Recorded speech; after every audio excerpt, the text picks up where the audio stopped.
You ever look at a company and just wonder, how in the world did they do that? How did they go from being just fine to absolutely dominating their industry, while so many others just kind of flatline? Well, we're going to dive into exactly that. And trust me, the answer is probably not what you're thinking. It all starts with this one, simple but incredibly powerful idea from researcher Jim Collins. Good is the enemy of great. Think about it for a second. Being good is comfortable, it's safe, it's fine. But that comfort, that feeling of being good enough, is exactly what stops most companies, and maybe even most of us, from ever reaching for something truly spectacular. So yeah, that's the big question, right? Why do so many get stuck in good? We see these titans of industry and we just assume they were always amazing. But the reality? Nope. Most of them were just plain average for a long time. So what was it? What was that spark that lit the rocket fuel and sent them into the stratosphere?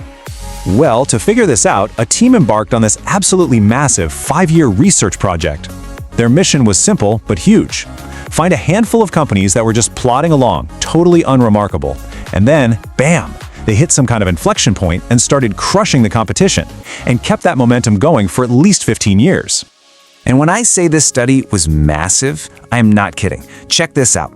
The team chewed through 6,000 articles, over 2,000 pages of interviews. They looked at nearly 1,500 companies. And after all that digging, you know how many made the final cut? 11. Just 11 companies actually made that leap from good to truly great. So how great are we really talking here? Well, get this. Over a 15-year period, the stock returns of these companies, they beat the general stock market by almost 7 times. That is not just a good year, that is a complete and total transformation. This wasn't a lucky break, it was a fundamental shift. All right, so what's secret number 1? What did these 11 companies all have in common? Now, you'd probably think it was some rock star celebrity CEO, right? Some on the cover of every magazine. But what the researchers found was the complete opposite. It all started with something they called Level 5 leadership. And this is where it gets really interesting. A Level 5 leader is this strange, powerful mix of two things that don't seem like they should go together. Extreme personal humility on one hand, and just an intense, almost ferocious professional will on the other. They're quiet, they're reserved, they shun the spotlight, but they are absolutely relentless when it comes to making the company great. And here's the crucial part. Their ambition is for the company, not for themselves. It's never about them.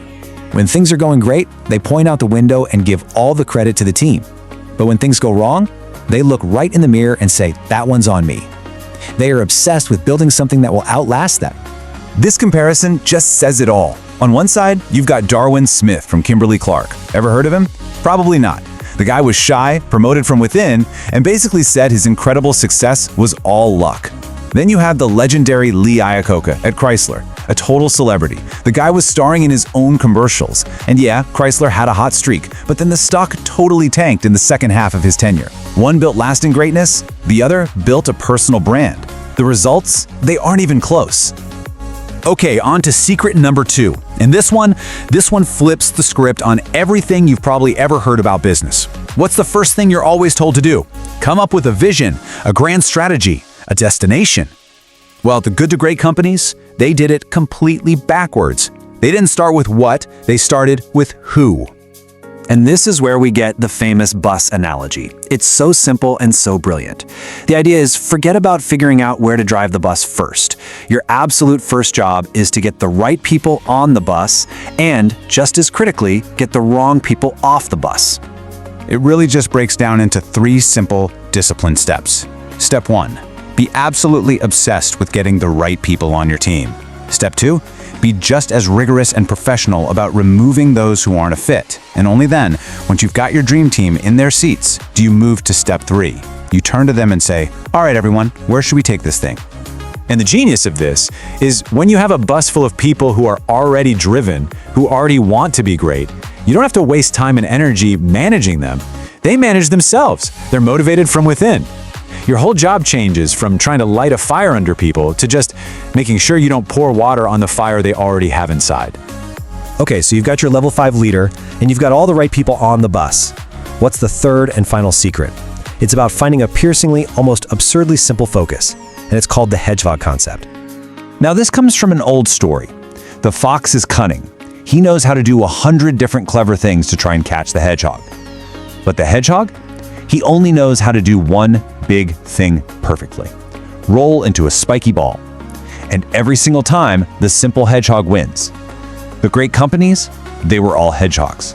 They found their one big thing and just did that. So how do you find your one big thing? Well, it's found at the intersection of these three circles. You have to ask three brutally honest questions. First, what are we deeply, truly passionate about? Second, what can we be the absolute best in the world at? Not just good at, the best. And third, what actually makes us money? What drives our economic engine? Where those three things overlap, that's your sweet spot. That's your hedgehog concept. And this is so important. You don't create or invent a hedgehog concept, you discover it. It's not about wishing you were the best at something, it's about having the discipline to uncover what your organization is already genetically encoded to be the best at. It's an understanding, not a goal. Walgreens is the perfect example of this. For years, they were a pretty average company that also happened to run a bunch of restaurants. But they did the hard work. They realized their passion was convenient service, they knew they could be the best in the world at convenient drugstores, and their economic engine was profit per customer visit. So what did they do? They sold off hundreds of restaurants and went all in on being the most convenient drugstore on the corner. Period. And the results of that focus? Absolutely insane. Between 1975 and 2000, the stock market gave you a pretty decent return. But Walgreens, their stock outperformed the market 15 to 1. 15 times. That's the incredible power of hedgehog-like focus. It's just mind-blowing. So there you have it. That's the basic framework. The path from good to great isn't about some flashy new program or a single charismatic savior coming in to fix everything. It's really about building a deep, unwavering culture of discipline. So let's just nail down those building blocks one last time. It starts with level 5 leadership, that weird mix of humility and will. Then you focus on first who, then what. Get the right people on the bus before you decide where to drive it. And finally, you discover your simple, powerful hedgehog concept to guide every single decision. But please remember, and this is maybe the most important part, this is not a checklist for a quick fix. The research has compared it to pushing a giant, heavy flywheel. The first push barely moves it. The second, the same. But you keep pushing consistently in the same direction. And slowly, it starts to build momentum, until finally you get a breakthrough, and that wheel is spinning with incredible, unstoppable force. That's what this process is really like. And that brings us to the final and maybe the most powerful question. One that I want you to really think about for yourself. Because we all have it, in our work, in our lives. What's the one thing you're doing that's good? You know, good enough to get by, good enough to be comfortable. Because that good thing might just be the very enemy that's standing between you and something truly great.